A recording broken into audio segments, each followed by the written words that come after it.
I saw a heartbreaking video, and I just sometimes wonder why s- some people feel like our lives, African lives, don't matter, or it holds way less value than theirs, just because of the color of our skin, or the situation that we have been put in, just because of poverty, just because of our current political situation.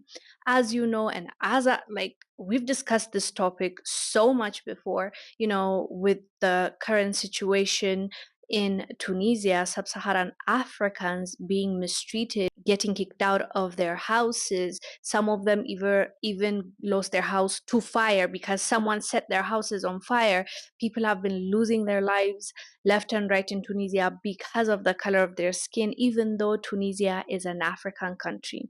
Ever since that president went out there and told his people and spewed his hateful rhetoric, telling his people that there's an agenda to change the demography of Tunisia. These sub-Saharan Africans are coming here to make, our country predominantly black. And because of this conspiracy theory that he decided to speak on, now our brothers and sisters are being kicked out of Tunisia, are being hurt, are facing so many challenges even after they left Tunisia and they've been kicked out. The kind of treatment that they have received. I just saw a video of the apparently or allegedly the Tunisian police security forces flying their helicopters as low as they can, trying to intimidate and scare and taunt the Africans that are walking by. Let me show you this clip. Pas la liberté à nous.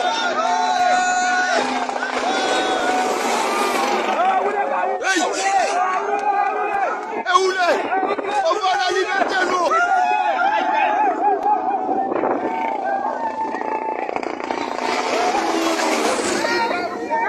On va la liberté à nous.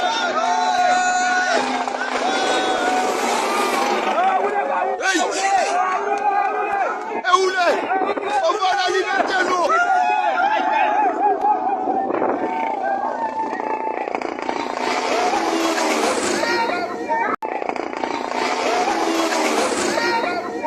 How do you not get sad after watching that video?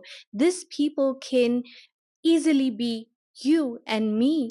If you feel like your situation is not getting better in your own country and you don't see any hope, and you decide to maybe try your luck somewhere else, and that somewhere else did not only kick you out of the place that you were living at, did not only insult you and discriminate against you, even when you're leaving, they want to take away your dignity and treat you like that and taunt you.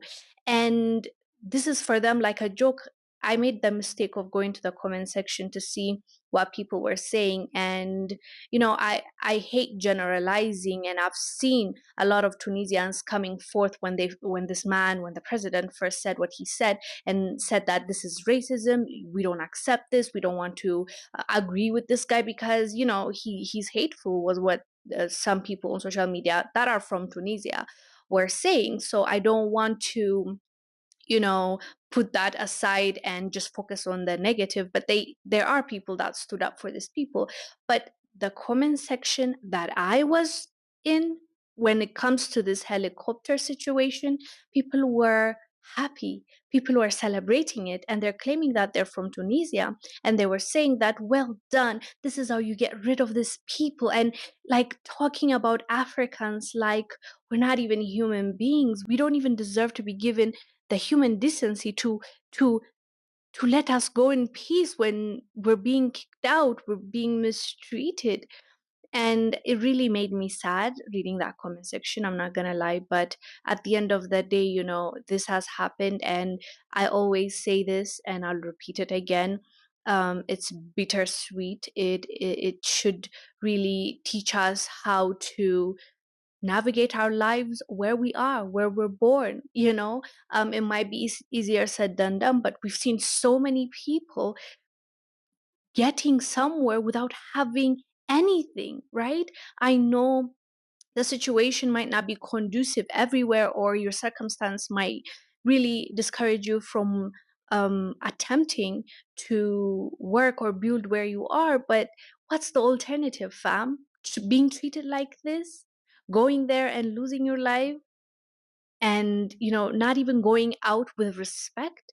This is not worth it, in my opinion, and I think we should use this to our advantage, see what's happening to our people, and really build our own respect. Sometimes, not sometimes, almost all the times, you have to be able to respect yourself first, and you need to have the things that the world thinks deserve respect. And at the end of the day, if you look at China or Singapore, they built their nations and their countries and their continent in order for them to start being respected. And I'm not saying we work hard so that we get respected by them. We need to respect ourselves first, but it has to start somewhere, and we have to demand it. And for that to happen, we need to build our own. If we just continue running away, we just continue putting ourselves in these situations, we will never get the situation in our own countries fixed, because now the next generation will grow up and try to do the exact same thing, and that we should avoid, fam. It should end with us.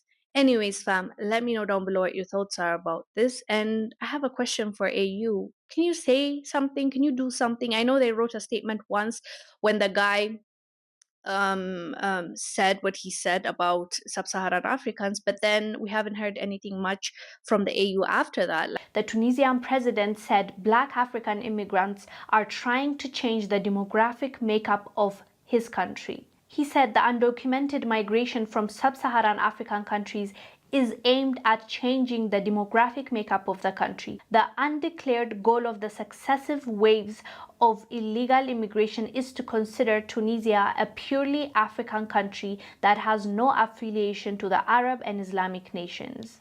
African Union. Tunisia is in the African Union. So what are they facing? Is there like a penalty? Is there something like, are they being investigated for what they're doing? There needs to be consequence for their action. Anyways, fam, as I said, let me know down below. I'll see you on the next one. Stay blessed. Bye. La liberté à nous.